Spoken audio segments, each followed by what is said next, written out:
muchas gracias por estar aquí y acompañándonos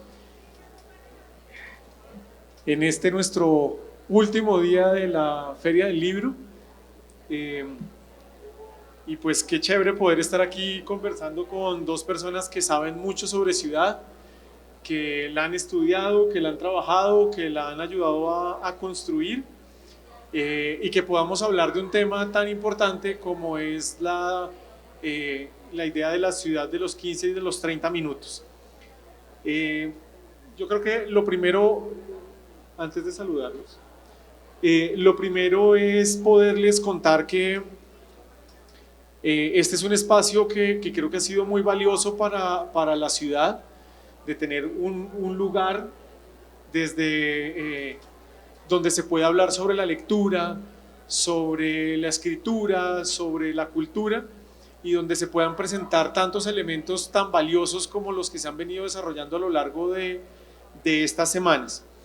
Para mí es un gusto compartir entonces, como lo decía ahorita, este espacio con María Mercedes Jaramillo, que es arquitecta, tiene una maestría en planeación, en ordenamiento y en desarrollo local, y además es la secretaria de planeación del distrito. María Mercedes, muy buenos días y gracias por estar aquí con nosotros. Fernando, buenos días. Estoy muy contenta de estar aquí, de tener esta audiencia juvenil de bogotanas y bogotanos interesados en el futuro de la ciudad. Entonces, pues qué rico que podamos tener esta conversación y qué rico que estemos aquí para conversar sobre el futuro de la ciudad. Maravilloso. Y nos acompaña Armando Silva, que es doctor en Filosofía y Literatura Comparadas, entre muchas otras cosas que ha trabajado, pero también es un estudioso de la ciudad, una persona que la piensa mucho, ¿cierto? La revisa, trata de sentirla y de leerla de una manera diferente. Entonces, Armando, muy buenos días y gracias por acompañarnos. Gracias, Fernando, y gracias, María Mercedes y Viviana, por la invitación. Estoy un poquito ronco por consecuencia de un viaje que acabo de hacer y de todas maneras estoy aquí presente. Total que gracias, y me encanta esta audiencia juvenil tan dominante. Bien, entonces vamos a arrancar. Lo primero con lo que quiero que arranquemos a conversar es que la ciudad es más allá de lo físico, de la infraestructura, los edificios, las calles, los puentes, los hospitales, los colegios. La ciudad es mucho más que eso. La ciudad tiene que ver con lo cultural, con la innovación, con la creatividad, con lo simbólico, y al mismo tiempo la ciudad tiene una particularidad, y es que es un escenario de resistencia, es un escenario de creatividad, es un escenario de innovación, pero la ciudad también refleja mucho de lo que somos nosotros. La ciudad termina siendo reflejo de cómo se ve, cómo se vive, cómo se apropia, cómo se siente, cómo se piensa esa ciudad. Entonces, no existe una sola ciudad. ¿Sí? Cada uno de nosotros tiene un pedazo de esa ciudad que vive, que le gusta, que no le gusta, que le toca, que construye, que siente, pero que finalmente es lo que les permite imaginar la ciudad en la que estamos viviendo. Por eso hoy lo interesante de esta conversación es que vamos a mezclar dos cosas que no siempre conversan, sobre todo en el debate público, que son la cultura y la ciudad, y son centrales. Entonces vamos a arrancar con María Mercedes, que para los que no saben, ella fue el cerebro, el corazón, las manos que orientaron y lideraron la construcción del POT que hoy tiene ya la ciudad, y es un POT que va a orientar el desarrollo de la ciudad los próximos 12 años, que va a transformar muchas de los elementos de la ciudad que todos ustedes hoy ven y que van a vivir con toda seguridad en los próximos años. Pero a mí me gustaría, María Mercedes, que les pudiéramos contar a las personas que nos acompañan aquí y que nos siguen por redes, cuáles son, a tu juicio, esos tres elementos fundamentales que diferencian este POT de lo que se venía haciendo en Bogotá. Y esa promesa de transformación, ¿cuánto tiempo demora? Bien, súper importante contarle a los chicos y chicas que nos acompañan hoy, pues una cosa que ellos ya saben. La historia de una ciudad es una historia larga y la ciudad se construye en muchísimos años.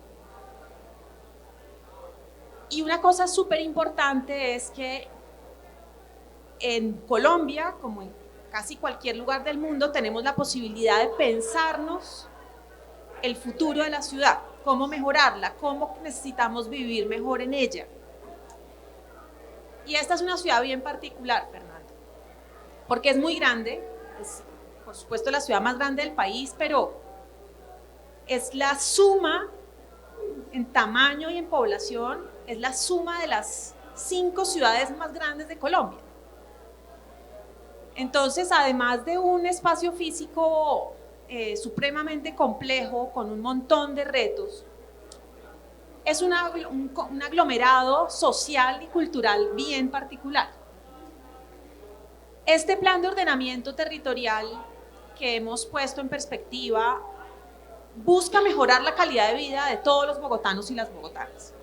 En particular, entendiendo que esta es una ciudad disímil, que tiene unos sectores mejores que otros, unas periferias en donde hacen mucha falta, por ejemplo, parques, árboles, más equipamientos públicos, más colegios, más universidades, más hospitales, y que necesitamos acercar la ciudad y los servicios que ofrece la ciudad a donde está la mayor parte de la gente, y que necesitamos acercar a las personas a donde están los servicios de la ciudad. Por eso es la apuesta del POT es una apuesta de proximidad, de pasar de una ciudad que es muy grande a pensarnos la ciudad como una suma de ciudades que pueden ser más completas, más agradables para vivir, más incluyentes, y de alguna manera que nos hablen esas ciudades de lo que somos y de lo que queremos ser.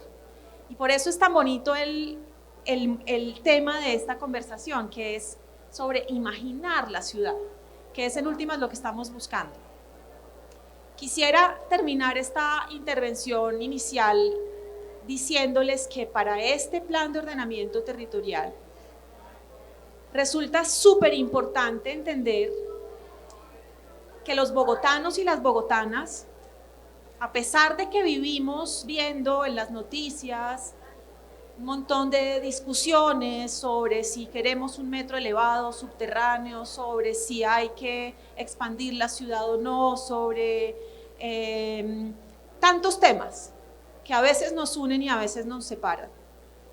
Tenemos en todo caso, y eso ha sido quizás lo más hermoso de este proceso de formular un plan para la ciudad, tenemos en común un anhelo.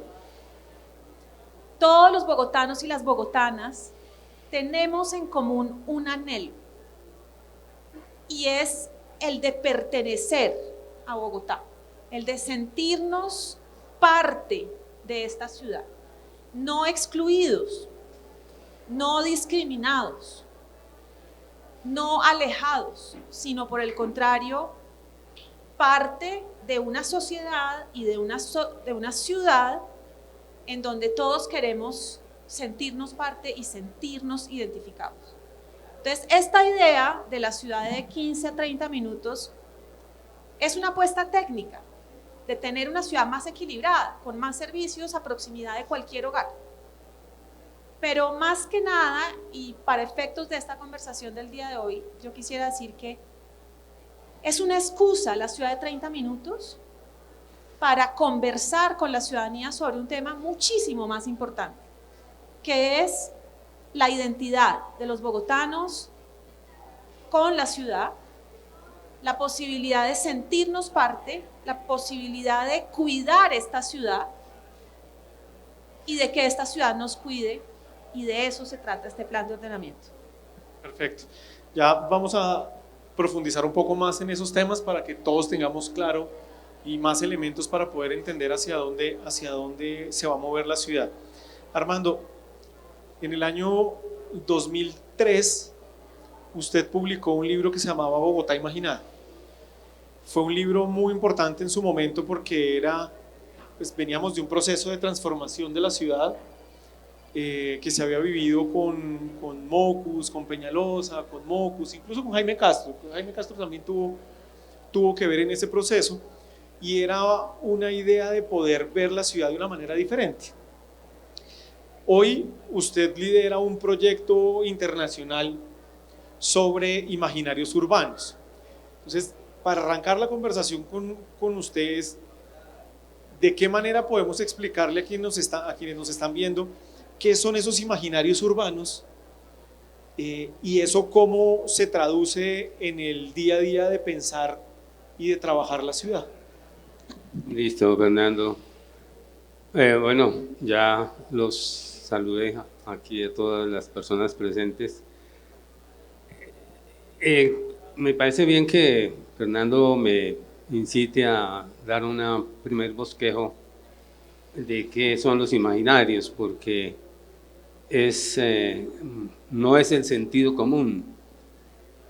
De hecho, la palabra ya se ha colado en los medios y en las personas, pero no atienden al concepto más preciso de la noción del imaginario.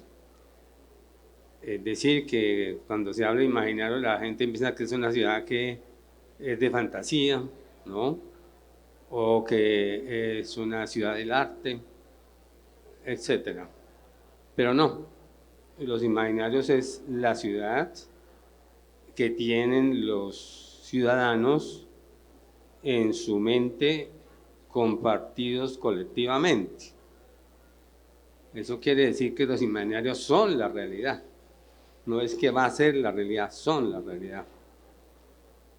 Y por eso, desde que comenzamos este proyecto en la Universidad Nacional y en varios países, inicialmente de América Latina, pues creamos, y yo propuse en el libro que cita Fernando y en otro que se llama Imaginarios Urbanos, el concepto del urbanismo ciudadano. Urbanismo ciudadano quiere decir que los imaginarios urbanos no atienden la ciudad física, no atienden la ciudad de los arquitectos, de los ingenieros, sino la ciudad de las personas. Pero esas personas no es un acto, digamos, demagógico, que no, es que hacemos lo que la gente quiere, no. Es bajo un proceso de estudio, de análisis, que es lo que nosotros hacemos. Al final, los imaginarios son las percepciones urbanas. Pero les pongo un ejemplo. En ese libro, Bogotá había bajado los índices de seguridad al máximo. Nunca se había visto tan bajo el índice de criminalidad. Pero cuando se le pregunta a la gente qué piensa de Bogotá, dice esto es peligrosísimo, ¿no? Entonces, ¿cuál es la realidad para nosotros? Lo que la gente percibe. Entonces, la percepción es algo que hay que estudiar y eso es lo que nosotros hacemos. Entonces, como es una intervención muy breve, voy a trabajar unos 2-3 minutos en una ciudad que nos interesa a lo que se llama los 15 minutos y a nosotros, que es la pandemia. Y en la pandemia voy a poner ejemplos de cómo fue percibida la ciudad. Esto pues para María Mercedes y todo el grupo, que quiero incitarlos a que vean estos aspectos. Y es que en la pandemia la gente no vivió la ciudad real, llamémoslo así. La gente no salía, la gente estaba encerrada. Y entonces, ¿cómo la gente se enteraba que el vecino estaba herido, que el vecino había caído con el COVID o cualquier cosa? ¿Cómo se enteraban? Se enteraban por los medios. Entonces, la ciudad mediática fue muy importante. Si los medios nos decían que están muriendo tantas personas, empezó a producir un imaginario de terror. Entonces, cuando uno escuchaba la sirena de los bomberos, decía, bueno, van a recoger a otro muerto. Entonces, los medios ocuparon el puesto de lo real. Y aparece entonces otra manifestación que es la ciudad digital. Ustedes los jóvenes que usan, todos, aún los jóvenes lo usamos, el Zoom aparece allí. Y entonces la gente dice, bueno, yo no voy a mi trabajo, pero lo hago digitalmente. Entonces, ¿qué aparece? La ciudad digital. Y para finalizar entonces, ¿dónde está la ciudad real? Miren, he estado examinando la bibliografía y se dice que esto que se llama 15 minutos es consecuencia de la pandemia. Y yo estoy de acuerdo. La pandemia nos lleva a otra manera de usar la ciudad, a otra manera de pensar el futuro. Entonces, miren ustedes, en la ciudad real se nos quita olfato. Es más, el que no tiene olfato tiene COVID-19. Se nos impide tocar, se nos dice cuidado cuando salgamos 2 metros de distancia, no toque a la persona, no abrace a la persona. Cuando llegue, báñese en agua oxigenada y en todo lo demás que nos inventamos, ¿no? Y a su vez, la cara se nos tapa, tenemos la cara cubierta, como la tengo yo hoy por motivo de la gripa, pero eso es algo que apareció allí. O sea que el cuerpo se volvió un cuerpo imaginado. En la conversación ahondaré sobre qué quiere decir el cuerpo imaginado. Perfecto, Armando, muchas gracias. María Mercedes, teniendo en cuenta este concepto de los imaginarios, de la excusa que tú estabas hablando de poder conversar con la ciudadanía sobre la identidad, sobre la apropiación de Bogotá, ¿cómo lograr articular esa ciudad de los 15 y 30 minutos con el imaginario que tiene el grueso de la gente, de que eso no solo no es posible, sino de que hoy se vive una ciudad que es de 1 hora, hora y media, que los que viven en la periferia tienen una relación diferente con la ciudad a los que viven en la zona central? ¿Cómo lograr romper ese abismo que hay entre esas dos percepciones de esos imaginarios a través de lo que se va a hacer en el plan de ordenamiento territorial? Fernando, yo creo que los imaginarios que existen en Bogotá sobre la ciudad son muchísimo más que 2. Y te sorprenderías de escuchar tantas personas que nos dicen todos los días que tienen una vida de proximidad en Bogotá y que de hecho se sienten dueños de su territorio, identificados con su territorio, cuidadores y protectores de su territorio. Y eso es muy importante porque tendemos a creer que lo que nos dicen los medios sobre Bogotá es la realidad. Y el sentimiento que tienen los bogotanos sobre la ciudad es muy distinto si tú estás parado en Patio Bonito, o al lado del humedal de Tibabuyes, o en Usme, o en San Cristóbal, o en Chapinero. Yo me atrevería a decir que en Bogotá existen por lo menos 33 imaginarios disímiles sobre la ciudad, que corresponden con las 33 unidades de planeamiento local que pusimos en perspectiva en el plan de ordenamiento. Pero aún ahí hay muchísimas maneras de entender la ciudad. Y yo quisiera contarles aquí una cosa, una experiencia hermosa que me tocó vivir en este proceso, que finalmente me transformó como ser humano y como bogotana. Y fueron las conversaciones que hemos tenido en todo este proceso de planear la ciudad con la comunidad muisca, por un lado, y con las mujeres bogotanas por el otro. Y hemos tenido muchísimas más conversaciones, pero esas dos en particular han transformado mi manera de entender la ciudad, de entender a Bogotá y de entender la planeación de la ciudad. Y eso es por una sencilla razón, y es que en esta aproximación que hemos tenido y en este esfuerzo enorme que hemos hecho como Secretaría de involucrar a la ciudadanía en la planeación de esa ciudad del futuro, hemos con muchísima dificultad, pero me atrevo a decir que con algún nivel de éxito, conseguido instaurar diálogos sinceros con la ciudadanía sobre cómo se imaginan vivir mejor en sus diversos barrios. Y por ejemplo, las mujeres nos hicieron entender cosas que no entendíamos previamente, los técnicos, sobre cómo se desarrolla la vida de una mujer que cuida en la ciudad. Por ejemplo, los recorridos poligonales que hacen todo el tiempo para efectos de hacer las múltiples tareas que tienen, de cuidar a sus papás, a sus hijos, a sus vecinos, y cómo esos recorridos poligonales no se parecen en nada a los recorridos de los hombres en la ciudad, que son lineales, del trabajo a la casa y de la casa al trabajo. Y esas mujeres, por ejemplo, nos hicieron ver que las niñas en Bogotá y las adolescentes en Bogotá no tienen espacios en los parques, por ejemplo, para hacer cosas que les gustan. Porque durante años estuvimos llenando los parques de canchas deportivas, skate parks, y resulta que las niñas quieren hacer otras cosas, pueden querer cantar, bailar, conversar, tantas otras cosas que pueden hacer las niñas en los parques. Y no les estábamos dando espacios para hacer esas cosas en los parques.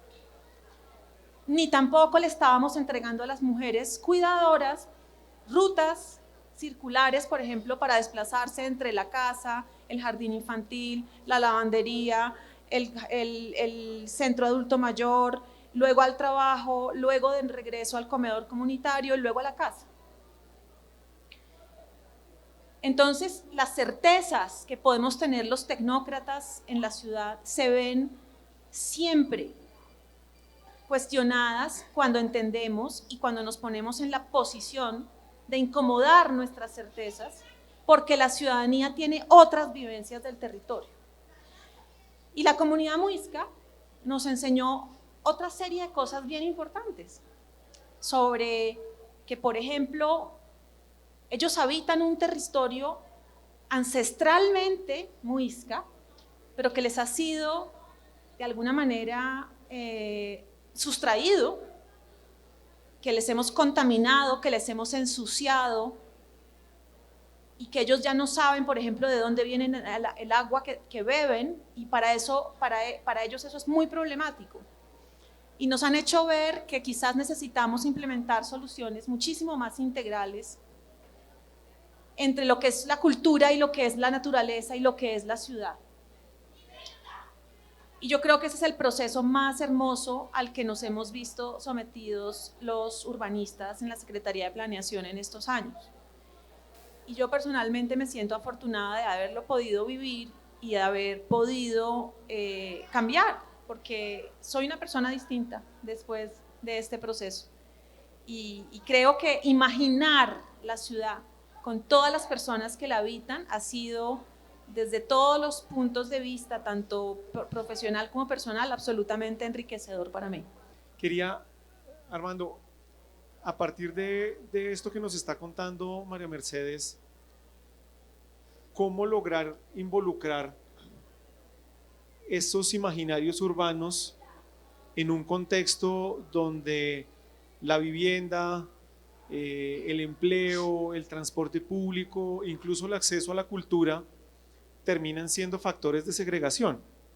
¿Sí? Cuando uno ve por ejemplo, la última encuesta de Bogotá, ¿cómo vamos?, pues el mensaje es que la gente se está demorando mucho más en hacer sus trayectos, ¿sí? Entonces, ¿cómo logro yo articular ese imaginario de proximidad con lo que Bogotá ha venido construyendo, cómo se ha venido desarrollando, y que finalmente no termine en una idea más, por ejemplo, como la cultura ciudadana, que todo se apela, todos los problemas terminan resolviéndose, pero no, es que es por la cultura ciudadana, eso la cultura ciudadana lo resuelve, pero finalmente la gente no se apropió de eso, no lo sintió parte, y lo que vemos es que pues en muchos lugares eso ni siquiera es tenido en cuenta, ¿sí? ¿Cuál sería como la reflexión alrededor de ese tema?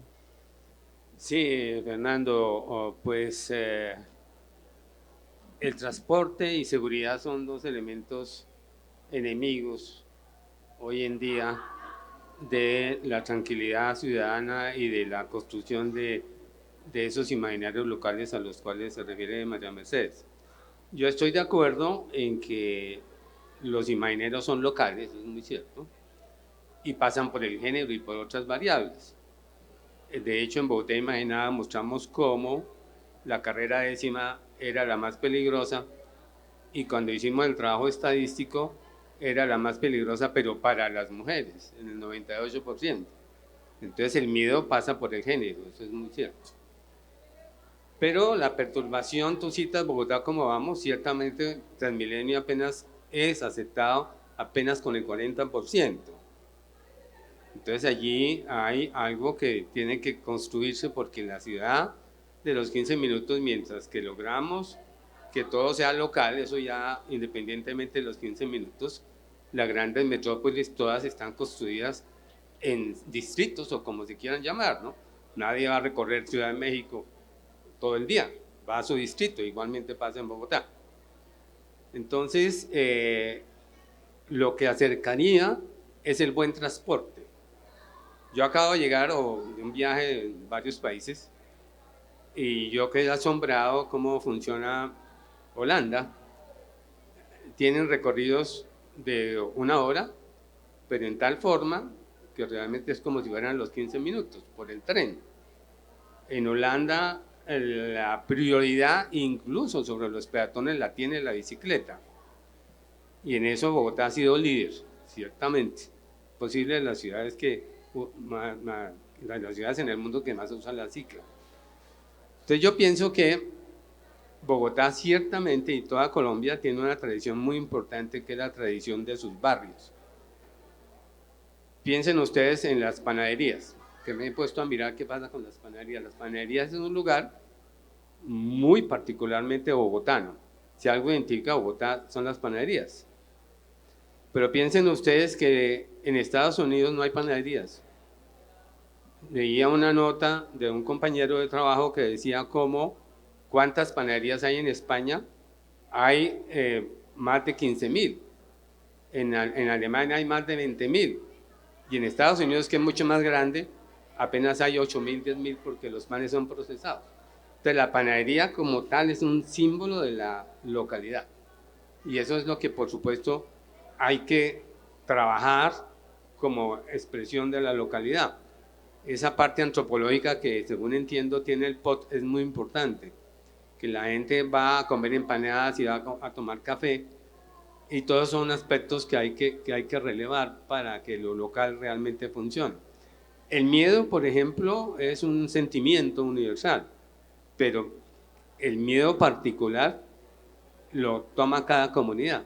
Por ejemplo, el miedo a que le roben a uno el celular es muy bogotano. Entonces hay que comenzar por dar seguridad, porque si no, pues el miedo a que le roben el celular se extenderá a otros miedos.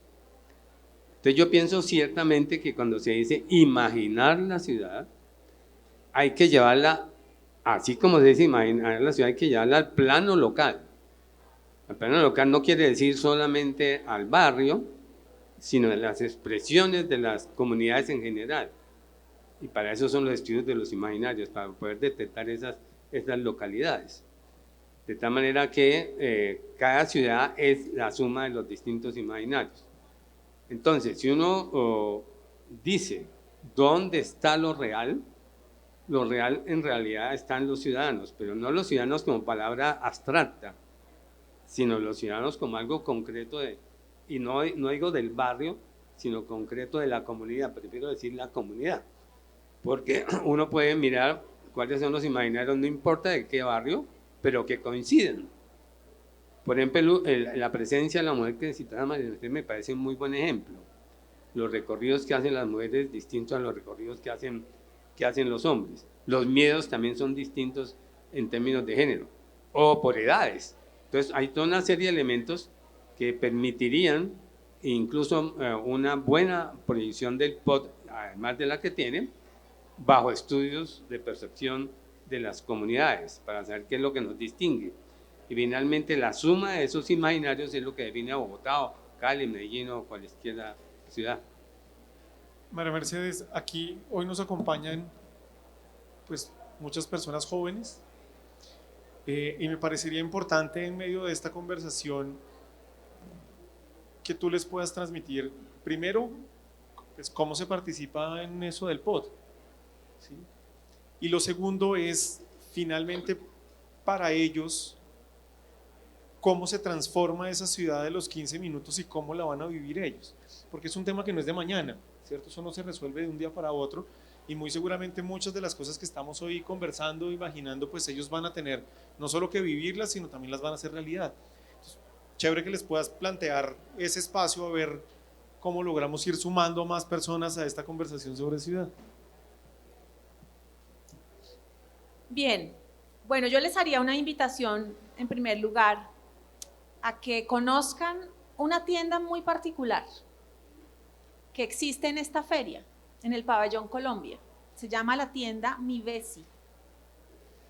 Y en esa tienda, cada uno de ustedes va a poder, dando un dato sobre en dónde viven, la dirección, entender en qué unidad de planeamiento local del POT viven y cómo estamos imaginando que cada una de esas unidades de planeamiento local evolucionen en los años venideros para que puedan convertirse en unas ciudades mucho más completas, con mucha mejor calidad de vida para cada uno de los bogotanos que habitan esta enorme ciudad. Importantísimo si entre las personas que nos están escuchando hay, por ejemplo, alguna que habite la ruralidad de Bogotá, podrá entender una cosa muy particular, que es que, y una cosa además muy importante que los bogotanos tendemos a olvidar, ¿no? Y es que esta ciudad enorme de 8 millones de habitantes ocupa un territorio que es apenas en 30% urbano, porque el 70% del suelo bogotano es rural, y de hecho es rural casi todo de protección. Y saben que una cosa fundamental de este plan de ordenamiento es que Bogotá por primera vez reconoce que las ruralidades de Bogotá se deben manejar con herramientas propias para la ruralidad y no desde las herramientas de la ciudad, y eso es un aporte fundamental de este plan. Pero para quienes habitan la ciudad, entonces ustedes en esa tienda verán que lo que nos estamos imaginando es que Bogotá, la Bogotá urbana, en vez de ser una mancha enorme, desequilibrada, segregada, inequitativa, pueda convertirse en la suma de 30 ciudades mejor planeadas, más completas, con más aptitud para ser ciudades de proximidad, con las panaderías, con los parques, con los colegios a proximidad de quienes los usan, y ojalá también con más empleos, porque lo que nos pasa en Bogotá es que la mayor parte de los empleos están localizados en el borde oriental de la ciudad, y por eso tantos desplazamientos entre las periferias y el centro, que necesitamos reequilibrar todo lo que sea posible en los próximos años. Otra cosa que entenderán en esa visita de esa tienda es que estamos haciendo un esfuerzo importante por identificar en cada uno de los territorios bogotanos esos lugares que los bogotanos reconocen como identitarios, los que les gustan en su territorio de vida. ¿Por qué? Porque eso nos da luces sobre cómo construir identidad de los bogotanos en el espacio urbano. Entonces yo los invito a que participen en esa tienda, que la vayan a descubrir y adicionalmente que nos hagan llegar cualquier idea útil que tengan sobre cómo mejorar cualquiera de los territorios que habitan, porque de eso se trata este plan y ese es el trabajo que estamos haciendo en este instante.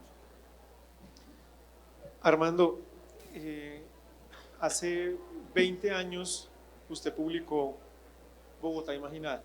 Sí. ¿Qué ha pasado con esa imaginada? ¿Sí? En estos 20 años, ¿qué cambió? ¿Cuál es su balance hoy en todo este proceso? Y finalmente, si eso va a condicionar una iniciativa como esta de la ciudad de los 15 y 30 minutos. Bueno, gracias por la pregunta, Fernando. Yo digo que en este momento, en 2023, hay una gran derrota para el imaginario urbano en Bogotá, y la gran derrota es el metro. El metro desde entonces, bueno, lleva más de 70 años, pero en ese libro en concreto, lo que proyectaban los ciudadanos es que el metro nos traería tranquilidad, nos economizaría distancias, nos haría más cívicos, etc. Cuando se introduce esta perturbación de que ya no se hace el metro porque hay que hacerlo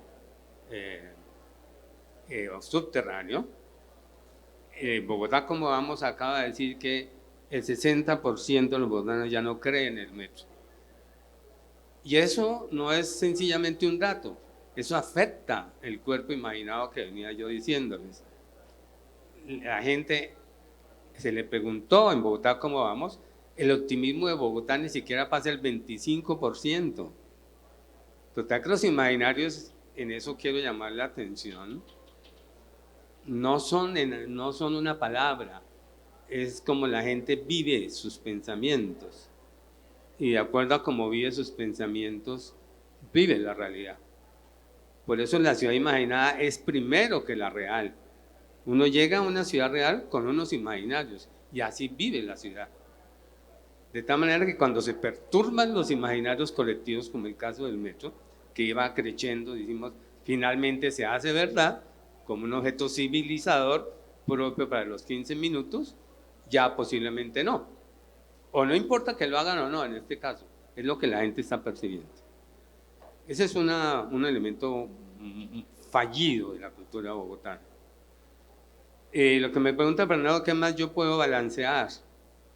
Yo pienso que el barrio sigue siendo fuerte y eso es muy importante. No todas las ciudades tienen identidades barriales. Bogotá la tenía hace 20 años y la tiene en este momento. Lo que me pregunta Fernando, ¿qué más yo puedo balancear? Yo pienso que el barrio sigue siendo fuerte y eso es muy importante. No todas las ciudades tienen identidades barriales. Bogotá la tenía hace 20 años y la tiene en este momento. La inseguridad, diría yo que en este momento estamos peor, puesto que en esos momentos de Moco y de Peñalosa, yo hablo desde los imaginarios, ¿no? Se creía que finalmente estábamos llegando a un momento civilizador. Es aterrador cómo se bajaron la criminalidad en ese momento. La gente no creía que fuera así. Y aparece Transmilenio, que a su vez es con muchas críticas, pero es una forma civilizada. Ustedes son muy jóvenes y no saben cómo había que vivir antes lo que va a pasar o pasaría con el metro, ¿no? Entonces, en eso estamos mal. El metro, por ejemplo, en un artículo que acabo de sacar para El Tiempo, el 30% de la gente que toma Transmilenio es colada. ¿Se imaginan ustedes cómo están destruyendo Transmilenio? Colándose y no se están haciendo medidas suficientes para que eso no ocurra. Y el celular, ¿quién va a pensar? En ese momento todavía no tenía la fuerza. Pero el celular es un elemento muy negativo para pensar bien en Bogotá, porque es una ciudad donde se roban. Es impresionante, cuando yo digo en el extranjero que lo que más se roban en Bogotá es el celular, eso es impresionante. Yo ahora que viajé, uno va con la manía de guardar el celular porque cree que el vecino lo va a robar. Y las formas del asalto, que hoy en día ya antes eran coloquiales y ahora es con armas. Entonces yo pienso que esa ciudad es muy factible y festejo que de Mercedes y que esta alcaldía esté haciendo eso, digamos el POT, incluyendo los 15 minutos, pero indudablemente hay elementos que atraviesan esos 15 minutos de bienestar ligados a la inseguridad y ligados a los imaginarios que se puedan construir de futuro. Porque si la gente, el metro era, ustedes dirán que por qué insisto yo en el metro, por todas las evaluaciones que nosotros hemos hecho, que continuamente hacemos en Bogotá y en varios países, el metro en Bogotá es el gran imaginario. Perturbar ese imaginario perturba todo el resto de cosas. Ustedes dirán, ¿es un simple metro? No, no es un simple metro. El metro es distancia, es civilización, es seguridad, es no robo de celular, muchas cosas. Si se perturba eso, pues viviríamos en una ciudad que infelizmente no está optimista en este momento, si bien reconozco los aportes del POT, por supuesto, y creo que son muy importantes que se hagan, pero esos macroelementos afectan la ciudad de los 15 minutos. Bien, María Mercedes, yo me acuerdo cuando yo empecé a estudiar Bogotá, eso fue por allá en los comienzos del 2000, y ahí teníamos un POT, y en ese POT estaba establecida la red de Transmilenio y todo lo que se iba a hacer, y finalmente muchas de esas cosas de ese POT pues quedaron en el aire y no se hicieron realidad, en buena medida porque no hubo una continuidad en muchos de esos proyectos. ¿Cómo ves tú la perspectiva de continuidad de esta apuesta que tiene este POT de cara a lo que viene en octubre, noviembre de este año, que son las elecciones de alcalde? ¿Cómo sientes tú que lo reciben los que hoy suenan como candidatos? Y si hay algún elemento que permita que finalmente eso pues tenga una continuidad más allá de quién está en la administración, para que no sea una iniciativa que quede trunca. Bueno, yo creo que el profesor nos ha dicho una cosa muy particular y muy importante, y es la facilidad que tenemos de destruir nuestros imaginarios colectivos. Y yo creo que la oportunidad que tenemos con este plan de ordenamiento territorial de pensarnos no ya una ciudad completa como se había pensado el 190, sino la suma, Bogotá como la suma de 30 ciudades que necesitamos mejorar y que deben tener sus herramientas de planeación, y que esas herramientas de planeación o esa visión sobre el futuro de cada una de esas 30 ciudades, llevamos 1 año y medio conversándolo con la ciudadanía, contrastando finalmente nuestras certezas o nuestras intuiciones técnicas con los imaginarios ciudadanos de las personas que habitan cada una de esas 30 ciudades. Cambia todo, Fernando. Yo creo que eso cambia todo, porque la posibilidad de tener una hoja de ruta clara, no solamente para Bogotá, que ya está en el POT, sino para cada una de las 30 ciudades que la conforman, que va a quedar plasmada en un decreto particular. En este caso serán 7, uno para las ruralidades y otros 6 para los diversos conjuntos de sectores que conforman Bogotá. Yo creo que eso lo cambia todo, porque lo que hemos estado en este 1 año y medio es tratando de reconocer aquello que nos une en cada uno de esos 30 territorios.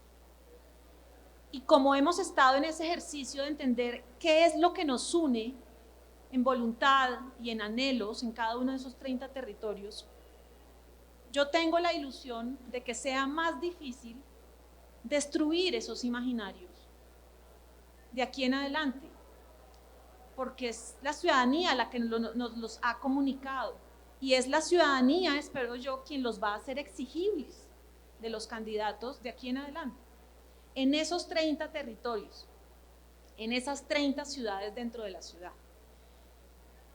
Si logramos eso, yo creo que cambiamos el futuro de la ciudad, porque la violencia institucional a la que nos hemos sometido en Bogotá en particular, donde básicamente en los últimos 20 años lo que hemos visto es cómo se destruyen nuestros imaginarios colectivos, porque es más redituable políticamente destruirlos que construirlos.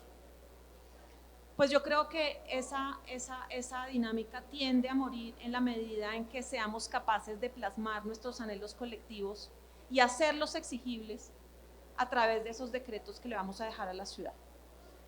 Esa es mi ilusión. Ojalá, pues en algunos años podamos ver si se confirma o no. ¿Usted qué opina, profesor? Sí, sobre eso le iba a preguntar a Armando. Armando, ¿cómo hacer de cara a estas elecciones que vienen y a los gobiernos que vengan luego de este, para darle continuidad y forma a una ciudad que, como usted bien dice, pues no logra todavía generar esa fuerza para poder empujar un proyecto colectivo y termina como generando pedacitos, pero que no logran todavía generar un imaginario de lo que debería ser Bogotá? Sí, en realidad sí hay algo fatal, ¿no? Hay una fatalidad en el sentido de que lo que hacemos, Transmilenio fue importante y cómo lo destruimos, ¿no? Ahí el ejemplo es Medellín, que nunca ha destruido su metro, ¿no? Al contrario, yo veo a gente con su saco brillando los vidrios del metro.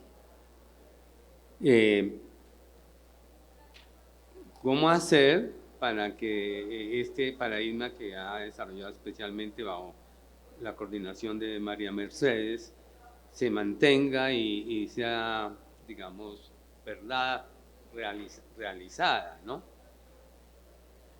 Pues yo pienso que allí hay algo macro que hay que atender indudablemente, ¿no? Lo macro hay que atenderlo. Bajar, como dice uno en el comienzo cuando Fernando empezó a escribir de la ciudad, bajar de 78 muertos a 18, 17, 16, eso fue contundente. Y meterles el nuevo sistema de transporte, que no era ir en los ramos, fue contundente, ¿no?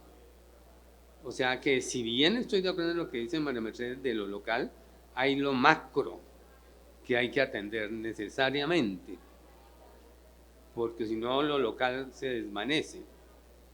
Y en el otro, estoy de acuerdo con lo que han hecho, me parece una mirada interesante, lo patrimonial, muy importante. Pero ¿qué hacemos ante el patrimonio cuando le preguntan a la gente en la televisión por qué se cuela en Transmilenio? Dicen todos, porque esto es una mierda. Literalmente, en mi columna del Tiempo dediqué a por qué la gente no pagaba, porque esto es una mierda. Entonces, esa cosa macro sugeriría, hay que darle mucha dimensión también para que enganche lo local. Lo local ya de por sí es poderoso, y especialmente por las mujeres que citó, pues no el caso concreto, sino la mujer. No me extraña que los recorridos sean distintos, que la mujer es comadre, a la mujer se habla, la mujer se ayudan. Hay que ver el baño usado por las mujeres y el baño usado por los hombres, ¿no? Es muy distinto. Por eso, por ejemplo, estoy de acuerdo, y ojalá María Mercedes me escuche esta petición, de que los baños de las mujeres se les dé prioridad. Yo en el viaje que acabo de hacer, es impresionante, en los aeropuertos, el mismo número de baños para hombres y mujeres, eso es incorrecto totalmente, porque el baño para la mujer y para el hombre también, pero la comadrería, la coquetería, la belleza, pasan por los baños. Entonces hay elementos de infraestructura también que hay que atender, ¿no? Y atendiendo a esta tradición del comadreo, pues es que eso realmente es algo muy colombiano y de América Latina. Ese comadreo es parte indudablemente del POT, y así entiendo que lo han hecho. Total que seguramente habrá algo macro, diría yo, como me preguntan mi opinión, que debe atravesar todo ese micro, atravesarlo para engancharlo, ¿no? Como un tren, enganchar algo macro. y muy importante que haya conciencia del cambio. Yo sería un aliado de los medios de comunicación, porque me parece que los medios son determinantes en las percepciones. Por tanto, los medios tienen que informar que se hizo el POD, que se va a cambiar esto, no como publicidad, porque si no la gente se puede molestar, sino como evidencia. Miren ustedes lo que pasa alrededor de la tienda de Don Jacinto, y que haya medios que estén registrando eso. O sea, hay que crear desde los medios también una fuerza de atracción y de seguridad. En este momento estamos haciendo la investigación más grande de la historia de América Latina, que se coordina desde Argentina, que son los imaginarios de 45 comunidades de toda la latinidad. Y hay un elemento que estamos estudiando que es la vecindad. ¿De qué país se siente usted vecino? ¿Sí? Y el país que la gente se siente por ahora, estamos trabajando, los resultados no los tengo todos, pero inicialmente el país el cual la gente se siente más vecino es México, por decir algo, ¿no? México es visto con cariño, al contrario, Argentina y Colombia no tanto, pero especialmente yo siento tan simpáticos y queridos los argentinos, pero no lo sienten vecinos. Entonces hay algo allí, por ejemplo, ¿por qué México es el buen vecino cuando hay tantas muestras de agresión de México incluso contra Colombia? Entonces ahí hay algo que funciona para ellos y que en el mundo México es un país, digamos, pacífico y alegre. Y Bogotá, que es alegre, o Colombia, que es alegre. Por ejemplo, mira, con esto termino. Investigaciones que yo he hecho del exterior hacia Colombia, de imaginarios, les cuento una cosa: Bogotá no es imaginaria, no es imaginaria. O sea, cuando la gente imagina Colombia, le imagina con violencia, narco, pero digamos, quitemos eso. ¿Dónde está el imaginario de Colombia, el buen imaginario? En la costa atlántica. O sea, es la música de la costa, es García Márquez. En ese sentido, perdón que lo diga, García Márquez nos ha hecho mucho daño, porque es que robó el imaginario del país y lo puso costeño. El realismo mágico es costeño. Entonces, en una revista francesa me pidieron qué pasa con Bogotá. Yo les puedo dar el link, por supuesto, y digo: Bogotá es el mejor secreto guardado de América Latina. ¿Por qué? Porque como no se imagina, cuando uno llega a Buenos Aires, se imagina Buenos Aires. Cierren los ojos Buenos Aires, cierren los ojos México, ahí está. Cierren los ojos Nueva York, ahí está. Cierren los ojos Bogotá, no hay. Bogotá es un secreto. Bogotá es la ciudad más grande del mundo en ladrillo. Ese es un elemento de percepción bien importante. Bogotá es la ciudad de América Latina y quizás de uno que más está usando bicicleta. Hay una serie de elementos que podrían darnos el orgullo bogotano y que no se están aprovechando. Los medios tienen que ser aliados del POT. Pues bueno, muchas gracias a ustedes por acompañarnos, gracias a la Secretaría de Planeación por esta invitación. Como ven, es un tema que va a generar mucha conversación, no tanto en el concepto, sino en eso, cómo se materialice, la gente finalmente cómo se apropia, pero pues bueno, es parte del proceso de construir nuestra ciudad, y yo creo que la idea de la tienda Mi Besi fue un cabezazo, y creo que es una forma de acercarse de una manera diferente a la gente, y ojalá que esa tienda Mi Besi pueda recorrer también toda la ciudad para que más personas la puedan conocer. Muchas gracias a ustedes y esperemos entonces seguir conversando sobre ciudad muy pronto.